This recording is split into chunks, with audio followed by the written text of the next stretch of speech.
Alhamdulillahirabbil alamin wassalatu wassalamu ala Rasulillah.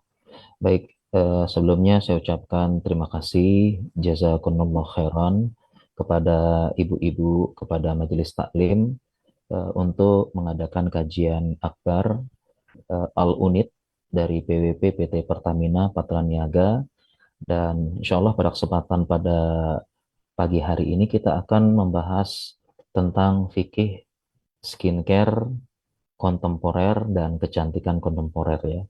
Tadi Masya Allah, video pengantar tadi sudah menjadi mukodimah ya.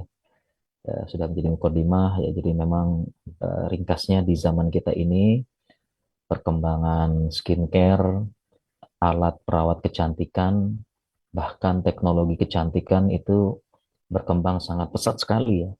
Bukan saya bilang 10 tahun terakhir, bahkan 5 tahun terakhir berkembang sangat pesat sekali ya. Teknologi tidak habis-habisnya ya, berkembang karena kita sekarang berada di zaman kemudahan informasi dan ilmu ya. Dulu kalau flashback saya sedang belajar kuliah ya, kedokteran 20 tahun yang lalu, tepatnya 22 tahun yang lalu, itu kita mau nyari jurnal aja susah ya, nyari jurnal susah, ya, nyari textbook juga susah. Sekarang Masya Allah ya, jadi ilmu melakukan penelitian sangat mudah zaman sekarang ya. Nah, sehingga eh, apa ya, saya pun belum apa ya, masih baru baru saja mempelajari satu hal, tiba-tiba mudah muncul yang lain. Ya, contohnya misalnya ada terapi DNA salmon ya. Itu tiba-tiba muncul lagi yang ekstraknya, ekstrak yang tidak perlu menyuntikkan di seluruh wajah, berkembang ya. Awal-awal kan terapi DNA salmon itu semua titik di wajah disuntik, mungkin ada 20 sampai 30 titik ya. Kemudian muncullah ekstraknya, ya, teknologinya sehingga hanya menyuntik sekitar 7 titik saja. Kemudian sekarang tiba-tiba muncul lagi ya, ada eksosom yang prinsip kerjanya hampir sama dengan DNA juga ya, terkait dengan RNA DNA, ada eksosom, sekretom dan sebagainya. Jadi tiba-tiba langsung berkembang ya, dahsyat sekali berkembangnya. Ya, perkembangan teknologi. Ya, kita belum berbicara tentang berkembang teknologinya sampai ke arah operasi ya, ke arah operasi. Nah, ini juga benar-benar eh, berkembang sekali ya teknologi ya sekarang. Dulu operasi plastik itu benar-benar terbatas ya, terbatas. Sekarang sudah sangat rinci sekali ya, dengan berbagai macam teknologi. Ya, ini banyak banget ya, dari teknik rinoplasti, sekarang juga sudah bisa membuat eh, rahang menjadi lebih tipis. Ya, jadi ada eh, bagian tulang kita ya. Jadi kan tulang kita ada mandibula, ada tulang maksilaris ya. Nah, itu dengan teknologi sekarang itu tulangnya itu bisa dipotong. Jadi pipinya lebih tirus ya, lebih pendek. Jadi apa? Lebih mendalam gitu. Jadi pipinya lebih tirus karena tulang rahangnya sudah dipotong ya. Bahasanya tulang bagian maksilarisnya sama mandibulanya dipotong. Ya, sampai seperti itu sekarang teknologi ya. Jadi sudah canggih sekali. Ya, sampai-sampai ya, sampai-sampai kita bisa buat apa namanya, kita buat pernyataan ya, jangankan perempuan ya, jangan perempuan ya, laki-laki saja ya, laki-laki itu terbang ke Thailand atau terbang ke Korea pulang-pulang cantik ya. Jadi itu laki-laki ya. Nah, ini sampai segini ya perkembangannya. Ya, benar-benar, jadi sekarang itu kalau mau cantik bukan masalah apa ya, bukan masalah tempat, lokasi, tapi masalah uang ya. Kalau ada uang bisa jadi cantik zaman sekarang. Jadi mungkin bukan bukan ternyata bukan bukan apa ya, bukan nggak cantik tapi nggak punya uang gitu ya. Sampai-sampai ada yang bilang seperti itu ya. Nah, tentunya kita alhamdulillah ya, kita punya agama, kita muslim ya, dan kita masih berpegang teguh dengan ajaran agama kita seperti itu. Nah, sehingga kita pun punya prinsip-prinsip ya. Tadi sebagaimana di video Mukodimah itu bagus sekali ya. Jadi kita bukan hanya kecantikan fisik, tapi kecantikan akhlak dan agama atau yang disebut dengan inner beauty ya. Itu juga memperhatikan seperti itu. Dan memang ada fakta yang perlu kita perjelas bahwasanya ternyata kebahagiaan tidak berbanding lurus dengan kecantikan. Ya, bahkan sebagian orang tuh ada yang tertekan dengan kecantikan ataupun merawat merawat kecantikan gitu. Ya, apalagi ada yang mengatakan kecantikan relatif dan sebagainya, tapi itu benar ya, seperti itu. Ya, jadi eh, semuanya itu terangkum dalam agama Islam ya, dan tentu saja kita tujuan kita hidup yaitu mencari kebahagiaan, mencari ketenangan. Ya, betapa banyak orang yang berusaha cantik, berusaha merawat kecantikan, tapi hatinya nggak tenang ya, yang ada malah cemas. Nah, ini buat apa seperti ini?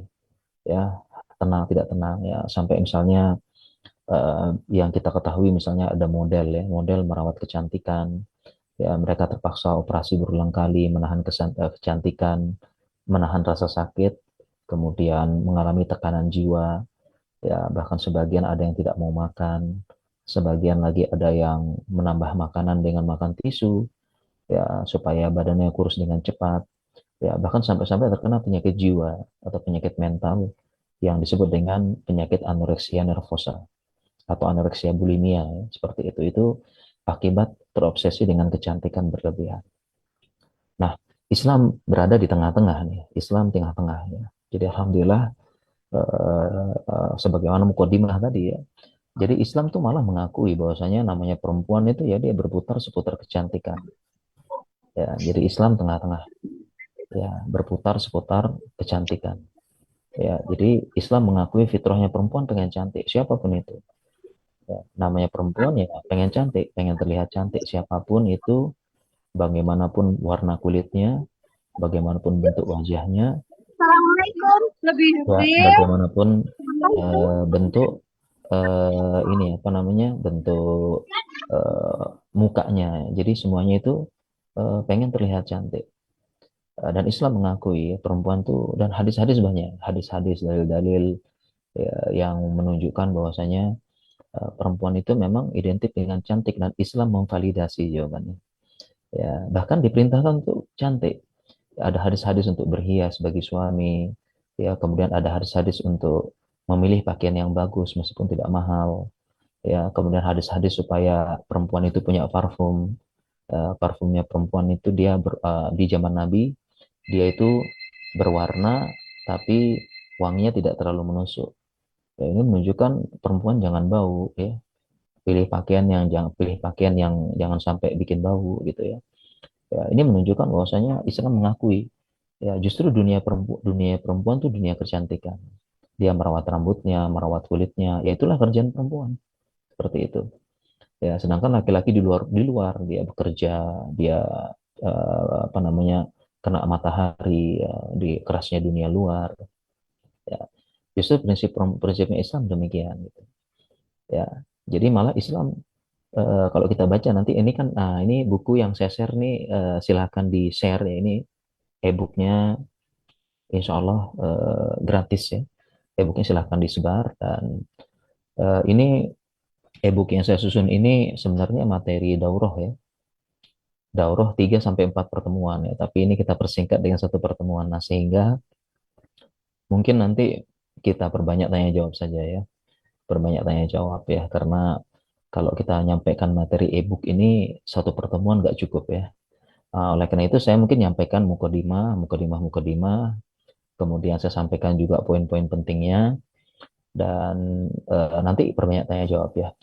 Kita lanjut dengan yang tadi ya. Jadi justru nanti dalil-dalil bisa baca di e-book ini ya. Setelah ini bisa baca dalil-dalil hadis, Al-Quran, penjelasan ulama. Justru dalam Islam itu Islam malah mencintai keindahan ya.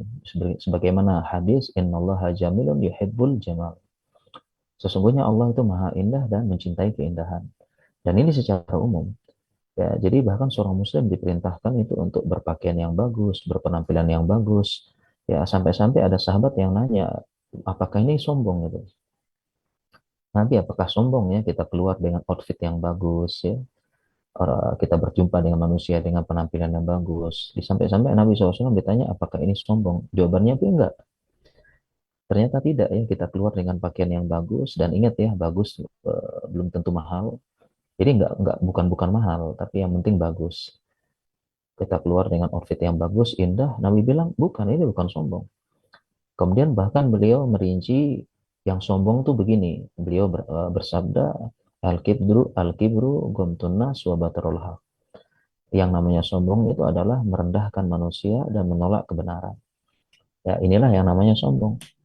Ya, namanya sombong, menolak kebenaran dan merendahkan manusia. Jadi kalau kita keluar dengan pakaian yang bagus, ya, kemudian tidak ada kita ingin pamer, merendahkan manusia, atau bahasanya itu coba lihat nih pakaian saya nih kayak gini.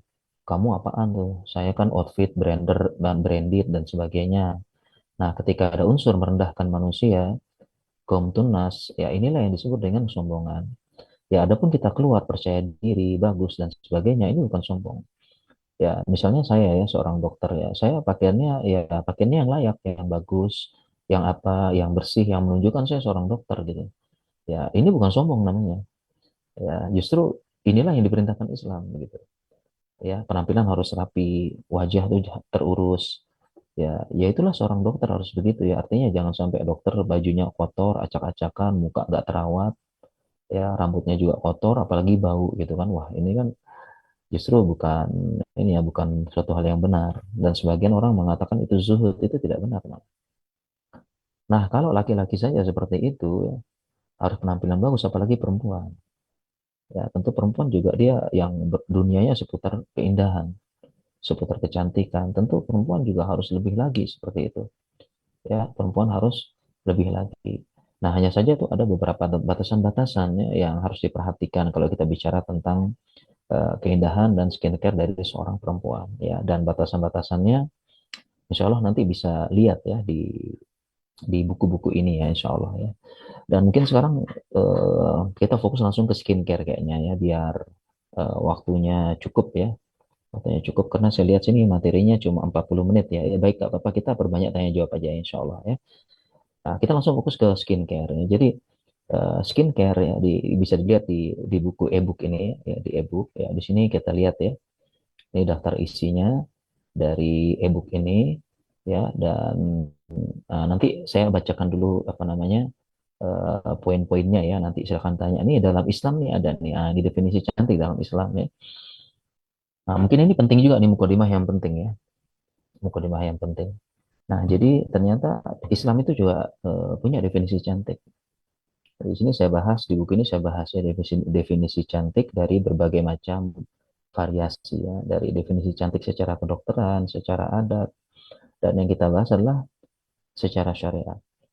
Ya, nah definisi cantik secara syariat itu sebagaimana hadis Nabi Shallallahu Alaihi Wasallam ya, beliau bersabda, "Iza nadhara ilaiha sarathu."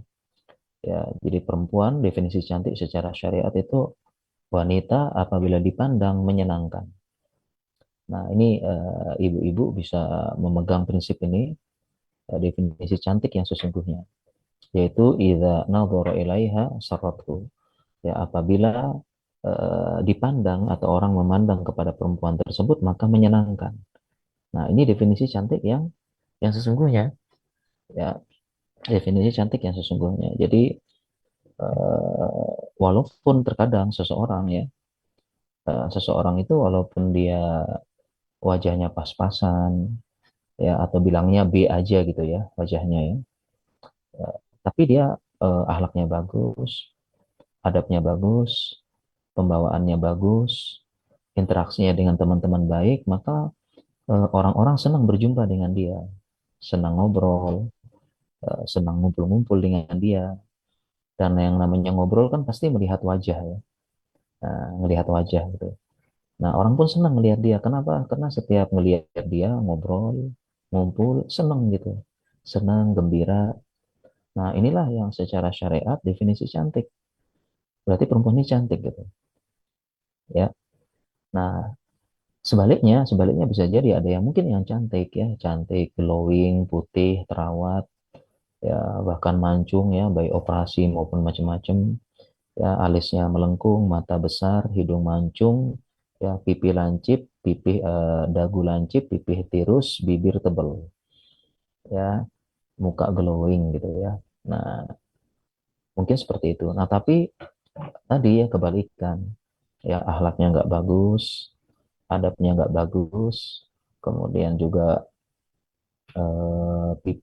akhlaknya nggak bagus, pembawaannya nggak bagus, ucapannya terutama ya ucapan-ucapannya itu kalau orang Jawa bilang sekali ngomong nyelekit, ucapannya menyakiti hati, nyindir.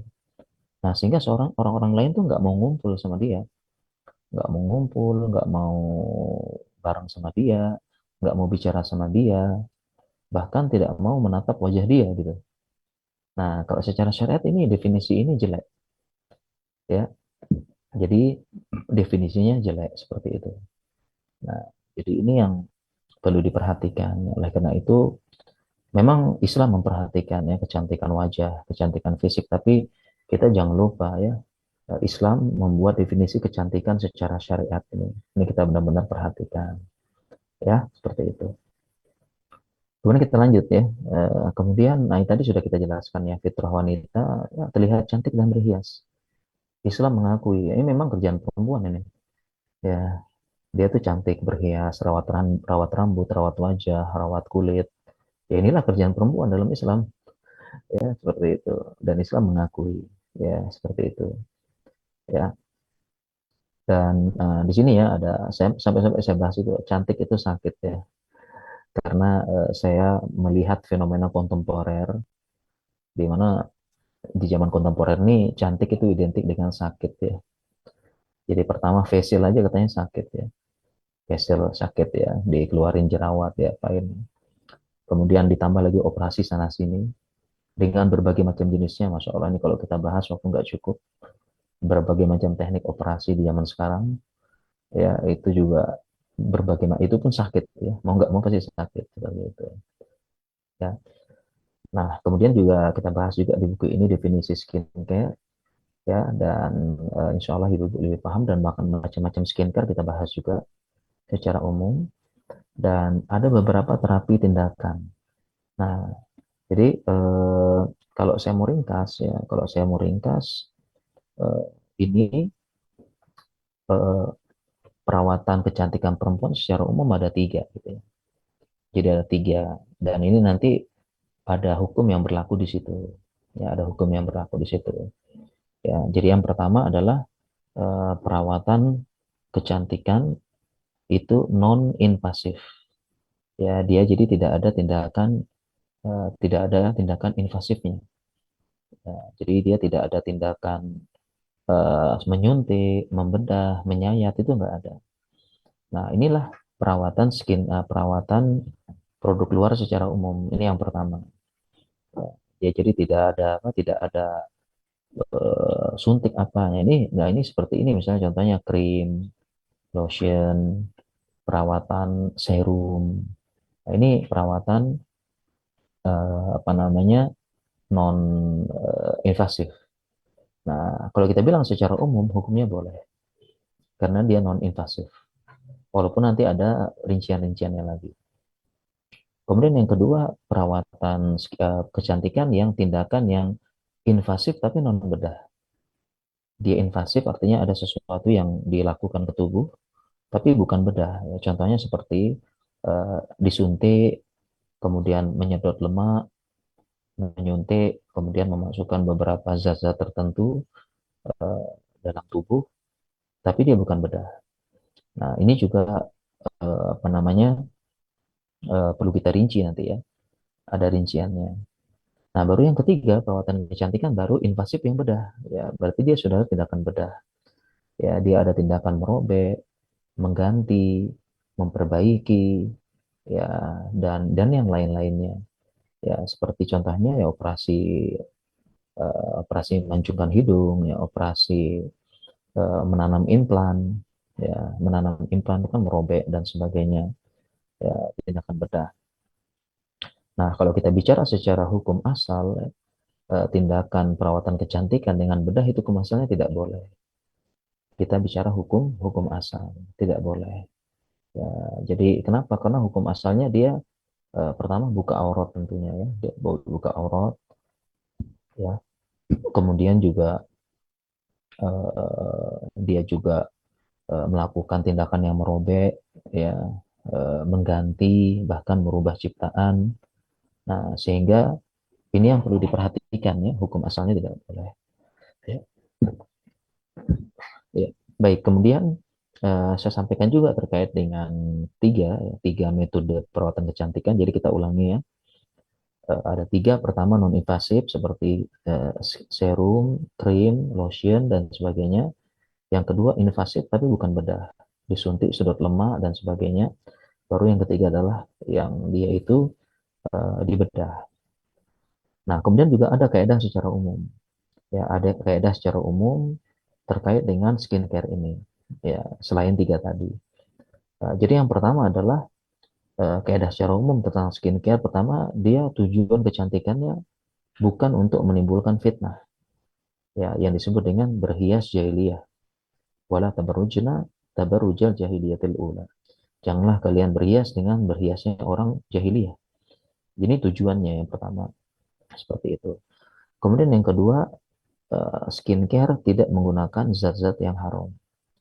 Ya, menggunakan zat-zat yang haram. Misalnya menggunakan produk babi, turunan babi ya, porsin misalnya.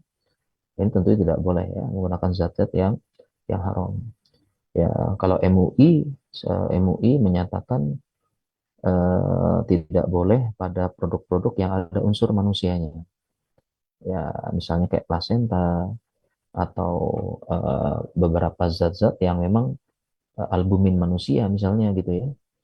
Jadi ada beberapa hal-hal yang mengandung unsur manusianya. Kalau MUI nggak boleh. Ya, karena katanya zat manusia itu mulia, tidak boleh dipakai seperti itu. Walau alam ya.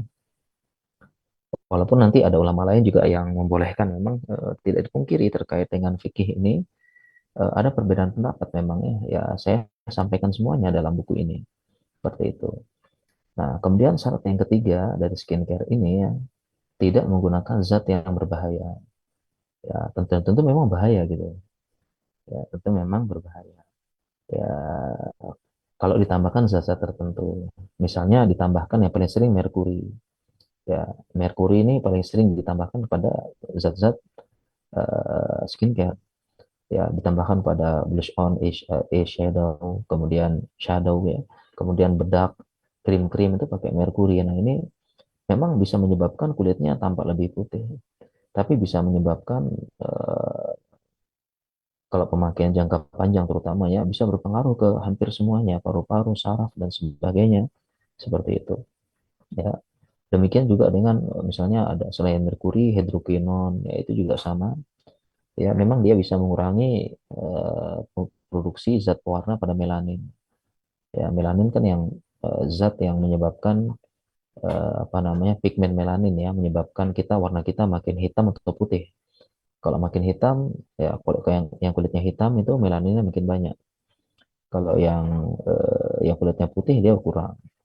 Nah, ini kadang-kadang hidrokuinon berlebihan ya, sehingga pemakaian jangka panjang bahaya. Demikian juga yang lain-lain pakai timbal, tapi itu timbal udah jarang sekarang ya. Dan yang paling bahaya adalah yang paling sering gitu ya pada skincare sekarang tuh ditambahkan steroid.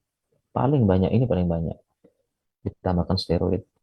Ya, steroid ini ya ya dia apa disebut dengan sebagian bilang pakai obat dewa gitu ya.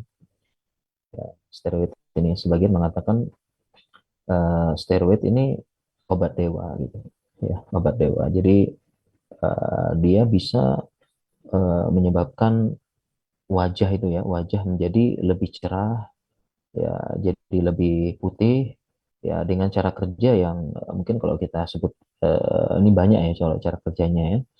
Ya, dia menyebabkan pembuluh darah melebar dan sebagainya ya, jadi kelihatan lebih cerah gitu ya. Tapi ini merusak ya, pakai steroid ini merusak.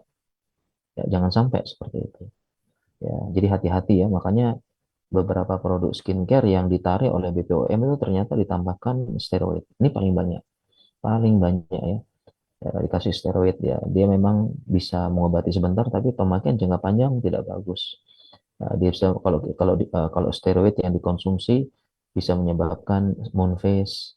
Kalau pada wajah mungkin dia bisa menyebabkan eh, infeksi jamur ataupun apa namanya kulitnya menjadi sensitif. Ya, jadi itu yang ketiga ya.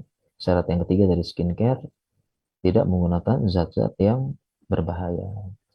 Kemudian yang ketiga adalah yang keempat dari skincare dan perawatan kecantikan itu tidak mengubah ciptaan Allah secara permanen. Tidak mengubah ciptaan Allah secara permanen. Ya, jadi kalau dia mengubah secara permanen itu tidak boleh mengubah ciptaan Allah. Ya, seperti operasi memancungkan hidung, ini permanen tidak boleh. Ya, kemudian operasi-operasi yang lain sekarang banyak ya.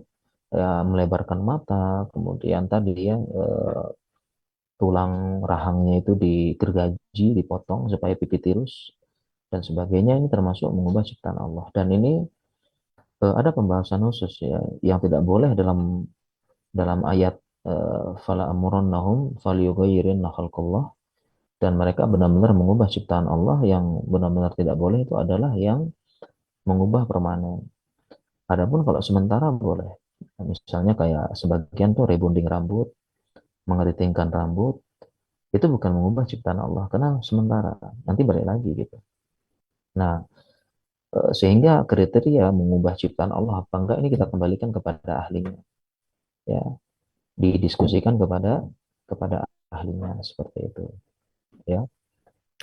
Kemudian syarat selanjutnya, sekarang berapa tuh? Satu, dua, tiga, empat, lima. Oke, sekarang lima ya. Oke, baik. Yang kelima, syarat dari skincare dan perawatan kecantikan tidak boleh terjadi tadlis.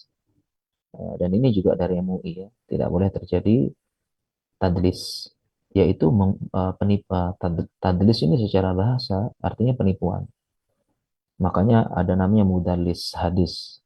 Ya, dia melakukan penipuan dalam meriwayatkan hadis. Ya, tadlis ini tidak boleh ada unsur penipuan. Maksudnya penipuan apa? Terjadi perubahan yang ekstrim. Perubahan ekstrim dalam waktu instan ini tidak boleh. Ya, biasanya dengan operasi. Ya, contohnya misalnya ya ada orang usianya 50, ya misalnya usianya 50 tapi penampilannya 25. Nah, ini tidak boleh juga nih seperti ini. Ini pasti ada ini kan tadlis ya. 50 tapi dia 25. Tentunya dengan operasi, dengan make up yang tebal, dengan apa dan sebagainya seperti itu. Ini tidak boleh, ini tadlis ini. Ya, tadlis. Ya, adapun misalnya kalau dia 50 tapi kelihatan 40, 35 wajar. Ya, itu masih bisa seperti itu. Jadi ini yang dimasuk ya tidak boleh tadlis ya, perubahan ekstrim yang bisa eh, apa namanya bisa menipu bahasanya. Makanya hadis-hadis kan tidak boleh pakai rambut sambung dan sebagainya. Itu kan untuk mencegah tadlis seperti itu. Ya. Kemudian selanjutnya syarat selanjutnya adalah yang ke satu, dua, tiga, enam sekarang ya. Yang enam adalah itu tidak menyebabkan ketergantungan. Ya, tidak menyebabkan ketergantungan yaitu yang disebut dengan itman. Ya, jadi yang syarat keenam ini tidak menyebabkan itman ketergantungan. Artinya apa? Ada orang yang sampai dia ketergantungan dan kecanduan. Dan ini terbukti nyata, ya terbukti nyata ada yang memang dia ketergantungan. Ya, contohnya ketergantungan operasi plastik. Ya ada kasus di mana orang dia sebenarnya udah cantik, udah bagus penampilannya, tapi karena kecanduan operasi plastik ya, operasinya sampai puluhan kali malah jadi jelek, tidak tenang hidupnya. Ya. Dan apapun itu bentuknya, skincare, kemudian perawatan kulit, perawatan apa, ya. Jadi kalau dia menyebabkan dia ketergantungan, ya namanya orang ketergantungan dan kecanduan itu adalah dia merasa tidak tenang hidupnya, ya, tidak merasa tenang hidupnya kalau belum. Ini namanya kecanduan atau itman. Ya bahkan skincare juga begitu ya. Kalau dia misalnya tiba-tiba dia 1 minggu belum skincare gelisah, ya dia gelisah, kemudian tidak tenang hidupnya, ya tidak fokus ibadah, tidak fokus ngurus rumah, tidak fokus ngurus anak, maka tidak boleh ini. Ya namanya itman ini nggak boleh ya, seperti itu. Kemudian juga syarat selanjutnya adalah para ulama menyebutkan dengan namanya saddan lidzari'ah. Ya, saddan lidzari'ah itu adalah mencegah keburukan setelahnya. Ya, mencegah keburukan setelahnya. Artinya apa? Artinya walaupun beberapa tindakan-tindakan itu adalah boleh semuanya, boleh kemudian sesuai dengan kaidah syariat, tapi kalau kedepannya menyebabkan misalnya merepotkan, rusak, menghabiskan dana, menyebabkan dia boros, maka lebih baik tidak pakai skincare yang sederhana saja yang membuat dia bahagia. Nah, ini yang disebut dengan saddan lidzari'ah, mencegah keburukan selanjutnya. Ya, daripada kedepannya nanti, walaupun semuanya boleh, boleh, tapi kedepannya itu bisa merusak ya. Contohnya tadi ya, kedepannya dibikin nggak fokus, uangnya habis, dan sebagainya. Ya, maka kalau seperti ini lebih baik ya nggak usah begitu. Ya, ini disebut dengan saddan lidzari'ah. Nah, ini kaidah-kaidah umum dari skincare tadi. Ya, kaidah-kaidah umum seperti itu. Ya. Nah, kemudian kita lanjutkan ya, kita lanjutkan beberapa pembahasan ya. Mungkin nggak semua ya, nanti kita perbanyak tanya jawab saja nanti ya. Karena memang, dan ini juga saya sebutkan ada beberapa macam-macam skincare nanti bisa ditanyakan nanti ya, bisa ditanyakan apa saja macam-macamnya ya. Mungkin saya sebutkan dulu ya. Nanti pengen nanya yang mana gitu. Jadi misalnya ada ada ada suntik putih, ya, ada suntik vitamin C, ada krim, kemudian ada juga apa namanya, ada serum, ya, kemudian ada mengganti warna kulit, ya, ada juga dengan terapi stem cell, ada terapi tadi disebut dengan vampire, ada terapi ini juga ya, terapi platelet rich plasma, ya, PRP, ada juga terapi tadi ya DNA salmon, ada terapi exosome, secretum, ya, bukan bahkan menggunakan kulit plasenta, ada hukum suntik botox, ada eyelid, ada tarik benang, ada filler, ya, filler itu macam-macam ya. Filler kan istilahnya ngisi ya. Dia bisa diisi dengan kolagen, bisa diisi dengan lemak fillernya, ya, bisa diisi dengan polimer. Itu filler ya. Ada juga tanam benang, facelift, ada thread lift, facelift, tanam benang, itu juga ada ya, dan terapi-terapi yang lain ya, sedok lemak, ya, ada juga pemindahan lemak autologus, artinya lemak lemak sendiri diganti gitu ya. Jadi lemak bagian mana tubuh itu dipindahkan ke bagian tertentu. Ada juga terapi eksfoliator atau disebut dengan setrika wajah, atau zaman dulu disebut dengan taksir ya. Dan eksfoliator pun macam-macam ya, ada eksfoliator fisik menggunakan sikat, lap, gerakan mekanis, ada eksfoliator kimia menggunakan bahan-bahan ya, hidroksi asid, beta hidroksi asid dan sebagainya ya. Juga ada sulam alis ya, kemudian menggunakan laser, hukum trasi laser untuk wajah ya. Kemudian juga ada olahraga, ada yang lain-lainnya dari pembinaan lemak, sudut lemak dan sebagainya. Ini contoh beberapa skincare nanti yang kalau ingin ditanyakan bisa kita bahas insya Allah seperti itu ya. Nah, kemudian juga di sini saya bahas, kita lanjutkannya itu pembahasan secara umumnya seperti itu. Kemudian di sini juga ada saya bahas ya. Nah, ini paling penting untuk ibu-ibu ya. Jadi intinya di sini kebahagiaan. Jadi kan tidak semua tidak semua cantik, tidak semua juga jelek gitu ya. Tidak semua cantik, tidak semua juga jelek. Nah, sehingga Allah jadikan patokan gitu ya. Jadi Allah itu eh, jadikan patokan, yaitu apa? Yaitu bagi yang sudah punya suami, patokannya adalah suami. Jadi selama suami ridho dengan kecantikanmu saat ini, maka nggak usah terlalu peduli apa kata orang gitu ya. Yang penting suami sudah ridho, udah cukup ya. Jadi ini patokannya ya.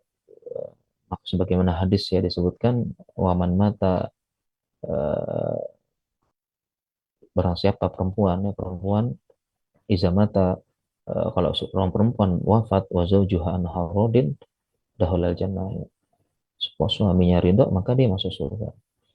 Jadi ayu mamra'atin matat wa zaujuha an harodin dahulatil jannah, perempuan manapun yang wafat kemudian istri suaminya dalam keadaan ridho maka dia masuk surga.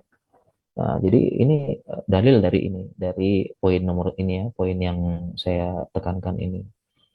Jadi intinya selama suami ridho dengan kecantikan yang sekarang, dia bilang udah cantik, dia bilang sudah cukup, ya udah nggak usah kita terlalu peduli, terlalu cemas, terlalu harus begini, harus begitu, ya, ya harus ngikutin semua zaman atau kita bilang dengan FOMO sekarang ya, fear of missing out, ya semua hal-hal baru yang muncul, skincare yang viral itu diikutin semuanya, padahal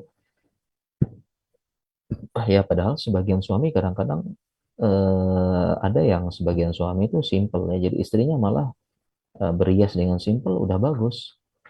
Ya justru kalau ketika istrinya berhias dengan berbagai macam cara malah nggak suka gitu. Terlalu menor sebagian suami nggak suka, terlalu begini sebagian suami juga nggak suka gitu. Nah jadi patokannya suami masing-masing. Ya jadi artinya apa?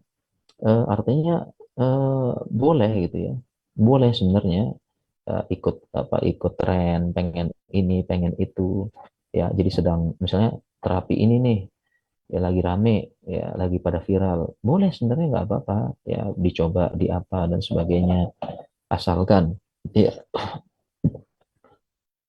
asalkan eh, dia memperhatikan kaidah tadi.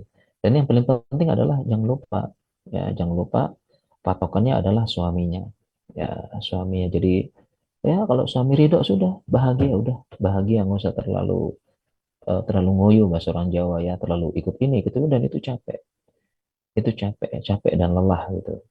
Ya suaminya sudah ridho cukup ya. Ya kadang-kadang bahkan sebagian suami cukup pengen istrinya simple saja, udah kecantik gitu seperti itu. Dan ini salah satu kebahagiaan istri adalah disayangi dan dicintai suaminya seperti itu. Ya, oke, ini pembahasan. Nah, kemudian dari pembahasan ini mana lagi yang perlu dibahas ya? Oh, kayaknya penting semua nih. Oke, ini aja deh saya bahas yang ini ya. Jadi ini, nah ini nggak kalah pentingnya nih, nggak kalah pentingnya.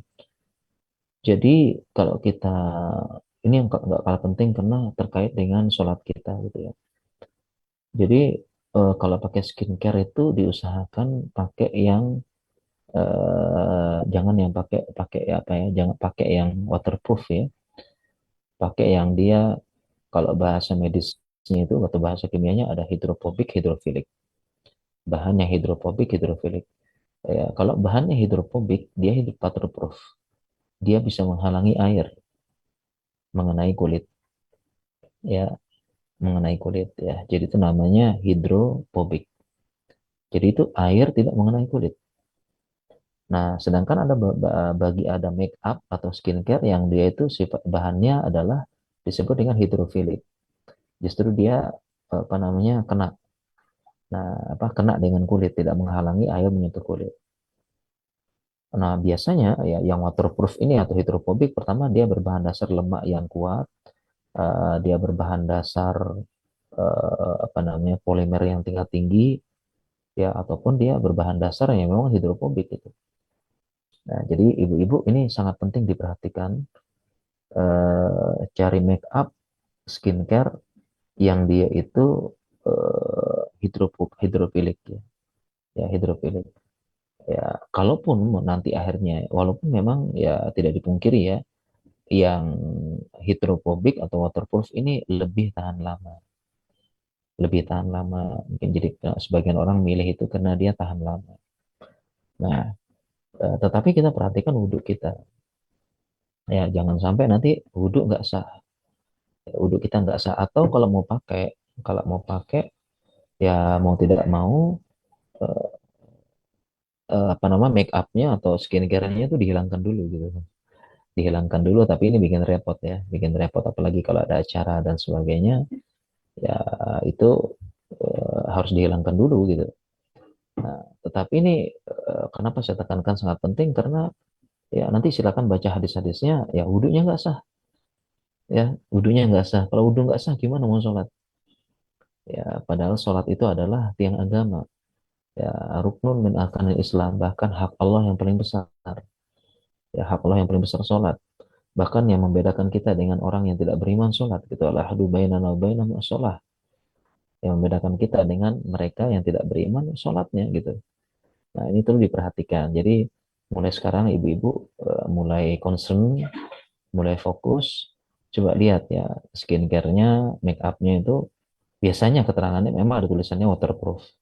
Nah, tapi di situ ada beberapa bahan yang tulisannya itu, atau sekarang kan gampang ya tinggal di searching aja atau tanya tanya AI gitu ya. Di foto tanya AI. Itu hidrofilik atau hidrofobik. Kalau hidrofobik dia tidak apa anti air, hidrofilik dia bergabung dengan air. Nah, ini hati-hati kenapa saya sampai masukkan pembahasan khusus. Saya taruh di buku ini. Kenapa ya? Karena sangat penting. Ya, terkait sholat masalahnya. Masalah ya, dan Islam Muslim itu sholat. Seperti itu. Ya, oke. Baik, mungkin ini ya, demikian ya. Mungkin untuk materinya ya. Cukup 45 menit aja ya. Mungkin kalau lihat materi, ya, kita perbanyak tanya jawab aja ya, biar lebih efektif. Karena ini pembahasannya banyak banget ya. Kalau saya jelaskan juga jadi setengah-setengah. Di sini ada beberapa skincare nanti bisa ditanyakan ya, pemutih, vitamin C, plasma, stem cell, botox, filler, tanam benang, plasma darah dan sebagainya. Ingin tanya yang mana insya Allah silakan. Dan mungkin saya cukupkan insya Allah kita lebih efektif tanya jawab mungkin insya Allah. Baik, saya kembalikan kepada host dan moderator silakan. Jazakumullah khairan katsiron, Ustadz, atas paparannya kepada kami semua. Jadi kalau bisa kita rangkum, pertama itu sebagai muslimah kita bagaimana sih mencintai keindahan? Kita wajib berpenampilan yang bagus, bersih. Yang penting tidak bau ya Ustadz ya, tidak menimbulkan Ya, bau badan. Bagaimana caranya bisa dengan menjaga kebersihan. Kemudian kalau sekarang kan kita punya banyak sekali brand-brand abaya, pakaian yang bisa kita pilih. Mana yang sesuai dengan daerah tempat kita tinggal. Mungkin kalau panas, ya, daerah panas, bagaimana kita memilih bahan-bahan supaya tidak mudah menimbulkan bau badan seperti itu ya Ustadz ya. Kemudian berpakaian rapi juga adalah salah satu cara kita menghargai diri sendiri dan diniatkan untuk beribadah kepada Allah, bukan untuk pamer atau apalagi berlebih-lebihan seperti itu. Dan yang terpenting, apa yang kita tampilkan di publik itu adalah atas ridho suami ya Ustadz ya. Kalau memang suaminya misalnya nggak ridho, kita pakai lipstik warna merah menyala, berarti sebaiknya tidak usah. Atau kalau suami misalnya nggak ridho, kita terlalu wangi atau memakai baju yang ramai gitu ya misalnya, maka patuhilah suami kita selama tidak melanggar syariat, maka itu wajib yang kita utamakan terlebih dahulu. Begitu ya Ustadz ya. Baik Ustadz, ibu-ibu semua, selanjutnya adalah sesi tanya jawab. Alhamdulillah sudah terpilih 5 penanya yang akan kami berikan kesempatan untuk dijawab oleh Ustadz. Nanti satu-satu ya Ustadz ya. Jadi saya ya. akan bacakan pertanyaannya, kemudian Ustadz dipersilakan untuk menjawab. Baik, yang pertama datang dari Ibu Rita Heriwibowo. Pertanyaannya, Assalamualaikum Ustadz, izin bertanya. Apa hukumnya dalam Islam menghilangkan tanda lahir seperti tai lalat? Terima kasih. Wassalamualaikum warahmatullahi wabarakatuh. Silakan Ya. Ustadz. Baik, apa hukum dalam Islam menghilangkan tai lalat? Jawabannya boleh, boleh menghilangkan. Bahkan dalam kasus tertentu itu harus dihilangkan. Ya, ada kaidah dalam Islam yang disebut dengan i'adatu khalqillah, mengembalikan ciptaan Allah. Ya, jadi kita mengembalikan ciptaan Allah sesuai dengan apa yang Allah ciptakan. Ya, sesuai yang Allah ciptakan. Contohnya misalnya ada orang lahir dengan bibir sumbing. Justru ini diperintahkan tuh bukan dibiarin, tapi justru diperintahkan diperbaiki sesuai dengan ciptaan Allah. Ya, ada juga contoh lagi misalnya ada kasus dalam kedokteran namanya polidaktili. Polidaktili dia lahir dengan jarinya 6 sampai 7. Ini ada, saya pernah lihat. Ya namanya polidaktili. Apakah dibiarkan atau gimana? Jawabannya justru itu dioperasi, dihilangkan jari tambahannya tersebut. Ya namanya i'adatu khalqillah. Nah, demikian juga dengan tai lalat. Ya, tai lalat itu ya justru dihilangkan, ya dihilangkan supaya dia ini, apalagi kalau secara kedokteran tai lalat yang gede banget, itu bisa menjadi lama-lama bisa menjadi keganasan. Jadi itu kalau nggak dihilangkan lama-lama jadi kanker, ya jadi tai lalat ya. Itu disebut kalau bahasa kedokterannya tai lalat tuh nevus. Ya, nevus ya akibat penumpukan melanosit, sel penghasil melanin. Nah, jadi nevus ini kalau dia ada yang paling besar ya, paling besar kalau dia terlalu besar lama-lama jadi kanker, bisa menyebabkan kanker, justru dihilangkan. Ya, jadi secara syariat itu dihilangkan, secara medis pun dihilangkan yang gede-gede besar, nevus itu dan sebagainya. Mungkin demikian insya Allah.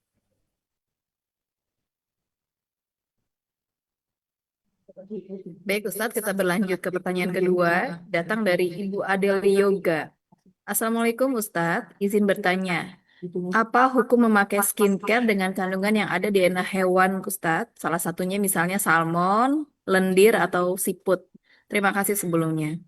Ya, apa hukum menggunakan skincare yang ada DNA mungkin atau produk hewannya? Jawabannya boleh, jawabannya. Ya, selama hewan tersebut halal. Ya, dan ingat halalnya, halal hewannya dan cara matikan hewannya gitu ya, cara menyembelihnya gitu. Seperti itu. Ya, jadi boleh ya, misalnya dan enzim atau produk yang paling banyak digunakan dalam sains dan penelitian kan babi sama sapi. Makanya dikenal dengan porsin sapi, porsin babi, bovin babi. Kebalik ya, porsin babi, bovin sapi. Nah, biasanya kita nyari yang produknya bovin. Seperti itu. Jadi boleh ya, boleh digunakan, diciptakan sebagai karena Allah ciptakan untuk kita. Huwallazi khalaqalakum ma fil ardi jami'a. Allah berfirman, kami ciptakan yang ada di muka bumi ini untuk kalian. Silahkan pakai untuk apapun itu. Nah, jadi tergantung jenis hewannya. Nah, terkait dengan salmon, nah ini lebih fleksibel lagi ya. Namanya ikan, maitutuhu halal. Ikan tuh mayatnya halal. Jadi nggak perlu disembelih, nggak perlu pakai bismillah gitu. Malah produknya DNA salmon, keong air itu malah halal. Nggak perlu pakai bismillah, nggak perlu pakai sembelih dan sebagainya. Jadi fleksibel gitu. Jadi insya Allah boleh itu. Seperti itu yang boleh. Jadi halal ya Pak Ustadz ya, selama hewannya halal. Kecuali tadi manusia ya Ustadz, karena memang manusia mulia, maka sebaiknya tidak dijadikan treatment Ya, untuk kecantikan. ya, ya. Itu kalau manusia memang MUI tidak membolehkan ya. Tapi sebagian ulama membolehkan karena untuk bagian-bagian kecilnya seperti albumin manusia itu boleh gitu ya untuk pengobatan. Tapi kalau Oh, MUI benar-benar nggak boleh. Ya itu memang ada perbedaan. baik. Alhamdulillah cukup jelas ya Ibu-Ibu ya. Baik Ustadz, kita berlanjut ke pertanyaan ketiga, datang dari Ibu Lintang Eko. Assalamualaikum Ustadz. Sekarang sedang marak treatment tanam rambut untuk laki-laki yang mengalami kebotakan supaya terlihat lebih rapi, ganteng, dan percaya diri.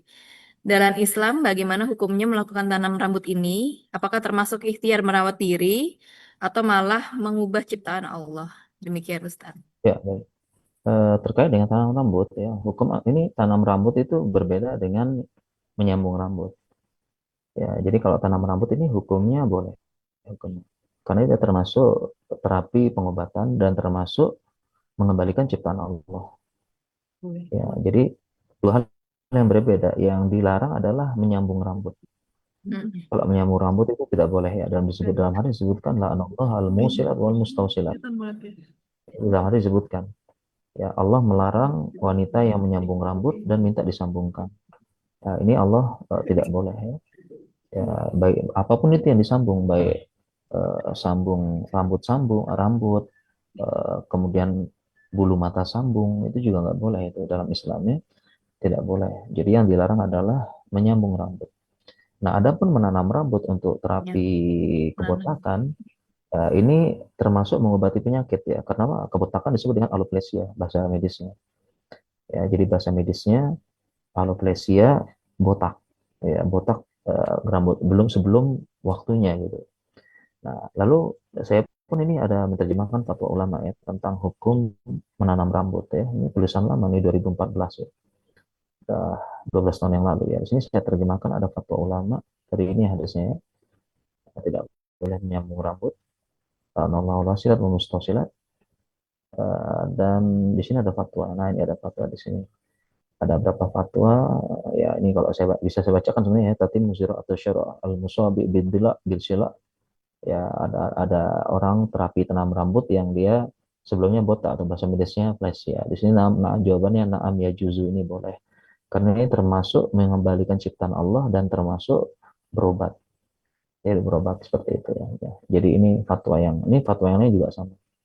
Fatwa yang lain. Jadi intinya boleh, terapi tanam rambut boleh. Itu termasuk pengobatan.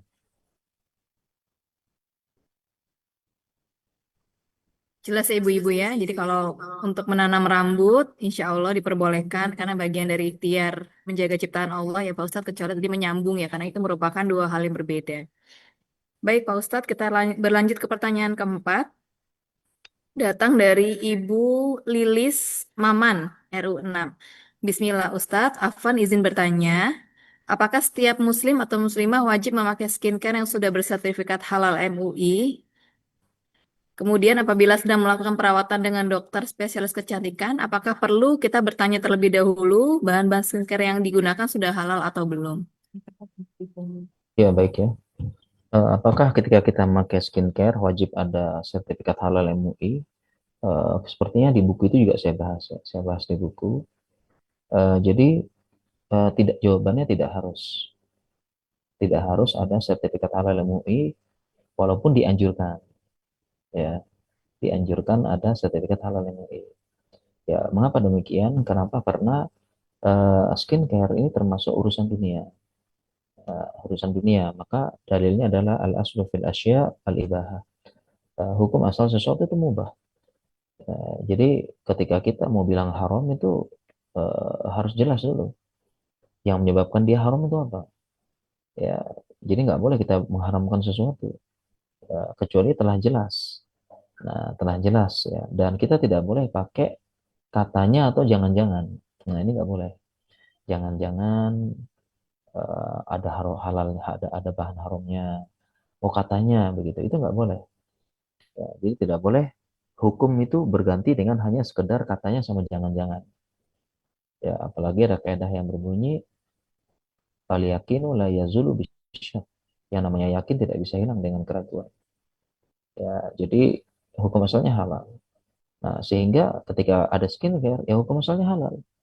Kalau mau bilang haram, buktinya mana dulu? Bukti yang bayin, yang jelas. Bukan katanya atau jangan-jangan. Ya, ini penting ya. Nah, hanya saja kalau sudah disertifikasi, ini lebih aman. Ya, maka lebih dianjurkan. Ya, dianjurkan kalau sudah sertifikasi. Nah, hanya saja untuk sertifikasi beberapa produk tidak semudah yang dikira. Ya, karena ada masalah ada masalah terkadang terkendala dengan birokrasi. Contoh misalnya setahu saya untuk sertifikasi halal MUI dulu itu MUI itu menyaratkan pabriknya yang mengajukan langsung untuk sertifikat halal. Ya, jadi yang mengajukan sertifikat halal itu pabriknya langsung, bukan perpanjangan orang. Nah, sehingga yang jadi agak sulit birokrasinya adalah ketika pabriknya di luar negeri, ya, pabriknya di luar negeri mengajukan gitu. Ya, sedangkan pabrik luar negeri itu, ya ini apa urusan saya dengan Indonesia gitu ya. Ya, dengan MUI Indonesia, apalagi MUI kan dia bukan apa ya independen ya, bukan bukan apa bukan bukan punya negara gitu. Artinya mereka berpikir kalau berurusan dengan MUI itu ya mereka berurusan dengan swasta. Karena MUI itu bukan bukan produk negara. Ya, jadi kadang-kadang ya ngapain saya mengajukan ke swasta? Kalau mau saya pengennya negara gitu. Jadi kadang-kadang juga beberapa pabrik-pabrik luar negeri ya kenapa harus ini gitu. Ya, harus MUI, harus swasta gitu. Apa urusan saya begitu ya, seperti itu. Ya, dan juga sebagian ya udah kalau orang Indonesia nggak mau, saya masih punya pasar yang lain gitu. Nah, ini juga kadang-kadang birokrasi yang apa ya untuk sertifikasi halal MUI juga agak sulit gitu ya. Jadi kita juga tidak bisa mengatakan kalau nggak ada sertifikat halal berarti haram dong. Nggak bisa seperti itu gitu. Ya.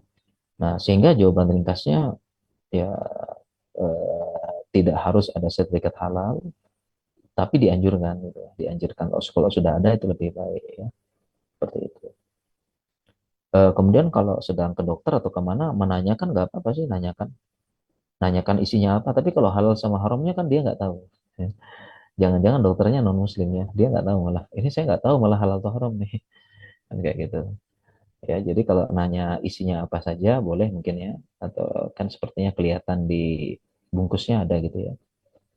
Bungkusnya ada. Tapi kalau sampai nanyain dok ini halal apa enggak loh, dokternya juga nggak, maaf saya non muslim gitu. Jadi kan ini jangan nanya gitu ya. Ya tanya kepada ahlinya. Baik, mungkin demikian Insya Allah. Baik, cukup jelas Ibu-ibu ya. Baik, Ustadz, kita berlanjut ke pertanyaan kelima atau pertanyaan terakhir yang datang dari Ibu Tuti Suroso. Ustadz, bagaimana hukumnya menggunakan kawat gigi atau behel untuk memperbaiki struktur gigi? Diperbolehkan atau tidak? Ya baik. Sebentar saya cari tulisan saya dulu ya. Ada tulisan tentang behel gigi ya.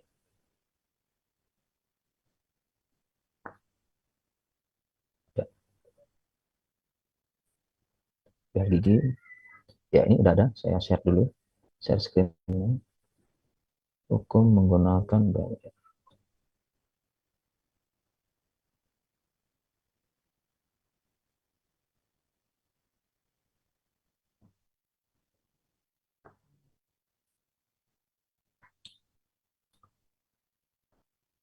Ya, oke baik ya. Jadi ini hukumnya dari tulisan saya. Jadi apa hukum menggunakan kawat gigi atau behel? Ini judulnya ini. Jadi kalau untuk pengobatan boleh. Ya, jadi pengobatan boleh dan tidak boleh kalau untuk sekedar berhias. Ya, jadi nanti bisa baca artikel di sini. Ini pun juga lama banget ya, 2013 tulisannya, 13 tahun yang lalu. Jadi ini tentang behel gigi atau kawat gigi. Di sini ada dalil-dalilnya ya. Di antara dalilnya adalah di sini intinya tidak boleh mengotak-ngatik gigi gitu ya. Ya, naha naha naha, naha an-namisat al-washirah wal wasilah wal washimah.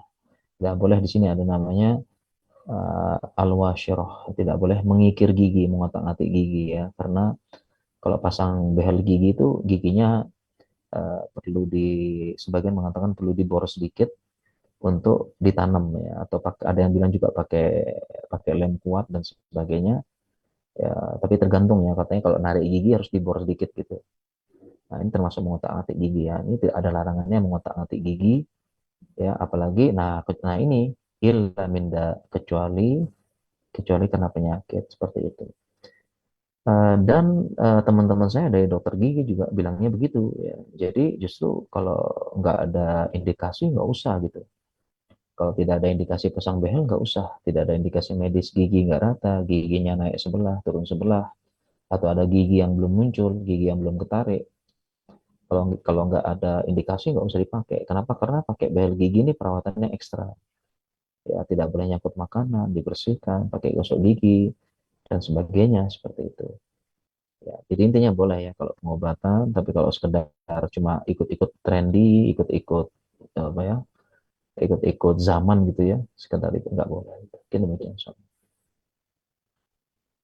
Termasuk untuk ini Ustadz ya, saya pernah punya kawan tuh karena dia bentuk, mohon maaf, giginya itu agak maju. Iya benar. Maju sehingga kalau tidur kan dia tidak bisa mulut, Ya, tutup mulutnya tuh Ustadz tuh. ya itu Mungkin benar itu. pasang kawat Jadi gigi supaya kualitas tidurnya lebih baik itu berarti nggak apa-apa ya Ustadz ya. ya itu justru harus pasang, ya harus pasang gitu ya. Jadi itu teman-teman dokter gigi saya bilang ini namanya Tomingse namanya. Tomingse tuh tolong mingkem sedikit, gitu katanya. Nah itu jadi dia justru harus pasang. Tomingse Tomingse ini harus pasang katanya. Kenapa? Karena kalau gigi maju maka mulut kebuka terus. Kalau mulut kebuka terus maka ini mukosa mulut ini kering. Mukosa mulut kering. Kalau udah kering mukosa mulut itu bakteri, virus mudah masuk. Ya, mudah masuk. Sedangkan mulut adalah area pertama udara masuk ke paru-paru. Jadi gampang infeksi, gampang apa. Jadi kalau tumengsi harus pakai katanya. Kalau nggak merusak kesehatan. Mungkin demikian soal. Baik, Masya Allah. Alhamdulillah banyak sekali ibu-ibu ya, ilmu pengetahuan baru yang kita dapatkan dari paparan Ustadz Rayhanul Bahrain tadi. Mohon maaf, kita terbatas waktu sehingga hanya dibatasi oleh 5 penanya. Ustadz, mohon maaf. Ya, Mungkin insya di Allah. kolom chat sebetulnya banyak sekali ibu-ibu yang bertanya ini ada puluhan, tapi Ya, mudah-mudahan di lain waktu, di lain insya kesempatan, Allah. ada kesempatan lagi untuk bisa mendapatkan paparan ilmu dari Ustadz Reynol Bahrain.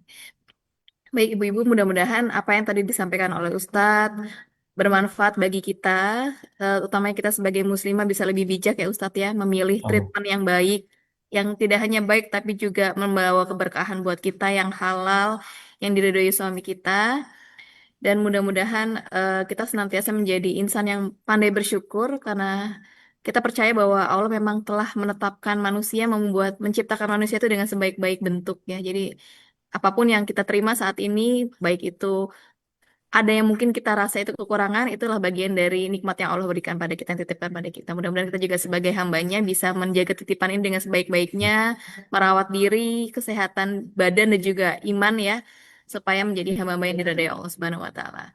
Jazakumullah khairan katsiran Ustaz Rainul Bahrin atas paparannya. Mudah-mudahan membawa keberkahan buat kita semua dan mudah-mudahan nanti di lain waktu dan kesempatan kita bisa sama-sama berilmu lagi. Ya, belajar lagi dengan Ustadz. Baik Ustadz, mengingat Ustadz ini padat ibu-ibu, maka kami mohon kesediaan Ustadz untuk bisa menutup agenda kajian hari ini dengan membaca doa bersama. Silakan Ustadz. Ya, baik insya Allah ya. Baik untuk kesempatan pada duha hari yang penuh berkah ini, kita sama-sama berdoa kepada Allah Subhanahu wa taala. Bismillahirrahmanirrahim. Alhamdulillahirabbil alamin. Allahumma shalli ala Muhammad wa ala ali Muhammad kama shallaita ala Ibrahim wa ala ali Ibrahim. Kita sama-sama berdoa agar dimudahkan segala urusan karena yang menyebabkan kita bangkit, kita sukses ya adalah semua kemudahan dari Allah. Allahumma la sahla illa ma ja'altahu sahla wa anta ja'alul huzna idza syi'ta sahla. Ya Allah, tidak ada kemudahan kecuali yang Engkau buat itu menjadi mudah dan Engkaulah yang menjadikan berbagai kesulitan menjadi mudah sesuai dengan Engkau inginkan. Ya Hayyu ya Qayyum bi rahmatika nastaghits aslih lana sya'nana kullahu wa la takilna ila anfusana tarfata ain. Wahai Engkau yang Maha Hidup, Maha Terjaga, dengan rahmat-Mu kami meminta pertolongan, perbaikilah segala urusan kami, dan janganlah Engkau serahkan urusan kami kepada diri kami yang lemah, walaupun hanya sekejap mata saja. Allahumma inni na'udzubika minal ajzi, wal kasal, wal jubni, wal haram, wal bukhl. Ya Allah, kami berlindung kepada Engkau dari kelemahan, dari rasa malas, rasa takut, dari tua pikun, dan dari pelit. Wa na'udzubika min azabil qabri wa min fitnatil mahya wal mamat. Kami berlindung kepada Engkau dari azab kubur, dari ujian fitnah baik kehidupan maupun kematian. Allahumma aslih lana dinana allati lazi huwa ismatu amrina wa aslih lana dunya allati fiha ma'ashina wa aslih lana akhiratana allati fiha ma'adina waj'al hayata ziyadatan lana fi kulli khair waj'al mauta rahatan lana min kulli syarr. Rabbana atina fid dunya hasanah fil akhirati hasanah wa qina azabannar wa akhiru da'wana alhamdulillahi rabbil alamin. Assalamualaikum warahmatullahi wabarakatuh. Assalamualaikum warahmatullahi wabarakatuh. Baik ibu-ibu, kita tutup dengan doa khifaratul majelis. Subhanakallahumma wa bihamdika asyhadu alla ilaha illa anta astaghfiruka wa atubu ilaik. Assalamualaikum warahmatullahi wabarakatuh. Ibu-ibu tetap bisa standby di ruang Zoom. Kemudian kami mempersilakan Ustadz Rainul Bahrin untuk bisa melanjutkan aktivitas. Jazakumullah khairan Ustadz. Baik ibu-ibu sekalian, sebagai penutup agenda pada pagi hari ini, kami memiliki sedikit eh, games yang bisa kita ikuti bersama. Sebelum kita mulai, izinkan saya membacakan peraturan pada games hari ini. Permainan ini adalah aplikasi Quizzes Game, ibu-ibu. Ibu-ibu bisa buka masing-masing gadgetnya, masuk ke ruang browser. Ya, silakan ibu-ibu bisa dibuka browsernya, bisa Google atau Google Chrome. Kemudian mengetik Quizzes